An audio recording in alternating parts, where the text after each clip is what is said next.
Hi, gang. Welcome to Module 14. We're almost home. One more week. Woohoo! After this. So, I really can't overemphasize the importance of this module to the structure of the whole class. That said, I really want us to be aware that trauma has an impact on us as individuals, on the people around us, on the organizations and schools and different places that we work, upon our systems of government. It really runs throughout our society. And so I want to go over our overview and lecture. On the outline here, I share a video, and I'm going to try. I've really encountered some difficulties with copyright issues trying to share a video with you, but it's really going to drive our conversation, our discussion board this week. So I'm really going to try to get that up and going, although I may have to get pretty creative. That said, here's kind of the outline of the topics for this week. When I became certified as a trauma-informed trainer, I was really struck by the impact of trauma systemically. And by that, I mean the organizations that we work in, the people that we work with, all really have this influence, this underlying influence. And so think back to even on that neurological level, how trauma manifests, and it does manifest differently in different people. But if you think back to early in the course, I know I mentioned, rates of trauma being a little bit higher, actually significantly higher among the helping professions, people who are providers, particularly, social workers, nurses, particularly people that go into mental health. We ourselves have higher ACE scores. And that, if you put a bunch of people into a situation that all have higher ACE scores, what tends to happen? People start getting real, or whatever, their real life situation.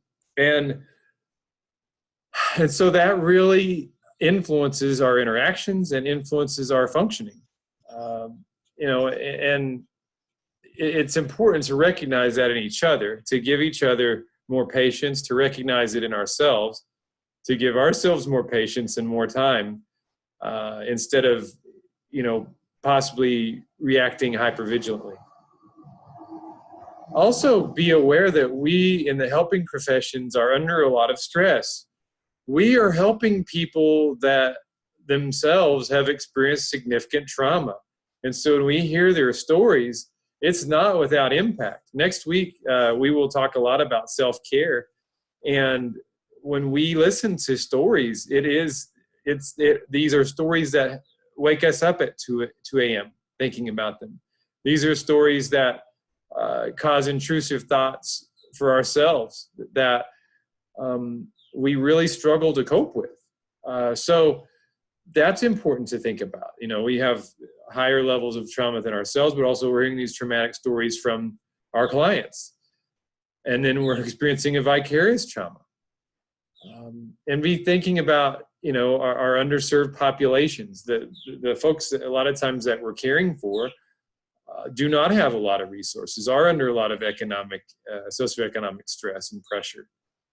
And be thinking about the organizations we work for. If, in Oklahoma, the school system's got a little bit more money the past couple of years out of people striking, but, even, mental health is profoundly underfunded. And so there's, a limitation of resources among treatment providers. So, be thinking about these other levels of stress that go along with, the influence of trauma. And so what goes into conflict with other professionals. This is difficult. A lot of times other professionals you'll run into are having a difficult time themselves and may have a difficult time getting along with you. And you yourself might be having a difficult time and getting along with others. And so these are real things. These are real things that I've experienced and encountered time and time again. And it's, we have to be cognizant of them, the systemic influence, so that we can take steps to effectively mitigate and manage and navigate situations. In my own training, talking about trauma reenactment. So if somebody is raised in a house where people are constantly yelling and fighting to get their way, what tends to emerge when we're under increasing levels of stress? What tends to come out in us when we experience high levels of stress, as I just talked about right there? Sometimes the worst comes out in us. And so we talk about a trauma reenactment, even at work, even among, professionals. You can also see the development of abusive hierarchical structures. So, for instance, the agency that I used to work with, really one of the main reasons I left there was because of a lack of empathy with the professionals, the folks who were actually providing care, not really recognizing the influence of stress, the lack of resources that they were getting. And that, honestly, that's, after 10 years total of leadership, I'd had enough. I couldn't deal with it anymore. So I changed career trajectories. But you do get in these abusive situations where, sometimes people, under stress will just be, well, it's my way or the highway. And there's more rigidity, and there's lack of flexibility, and there's less input from everybody. There's lower levels of communication, and especially lower levels of voice from folks who are new or lower level professionals. These are things to take into consideration as you're going into the field, as you're thinking about your place in the field. Be aware, be on the lookout for these things that are systemic, that are symptoms of organizational trauma. And again, I'm going to go back to this. Think about the parallels with neurodevelopmental research. Are people living in their amygdalas? Are people living this fight or flight because they're under so much pressure and so much stress? And if that's the case, you're going to burn out. You're going to not only suffer compassion fatigue, you're going to burn out. And so it's very important to put yourselves in as you go out and as you interview and as you think about having jobs in the field, having regular plans of self-care, regular ways of nourishing your own spirit, your own spiritual development within these systems that can be very taxing and very, I mean, there's no other word for it besides just stress inducing. A lot of times the work environments we get under are extremely stress inducing.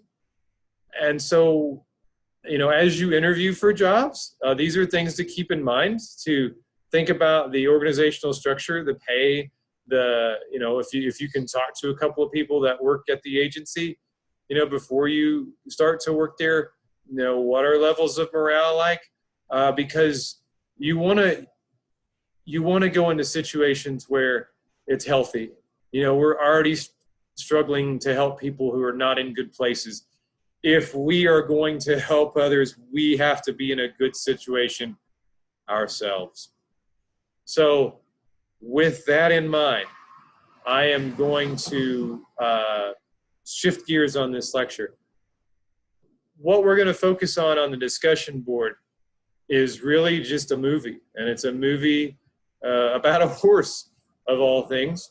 And I want you to be looking for symptoms, be thinking about that ACE scale, the ACE survey, and think about the influences of trauma that you can see in the examples in the movie.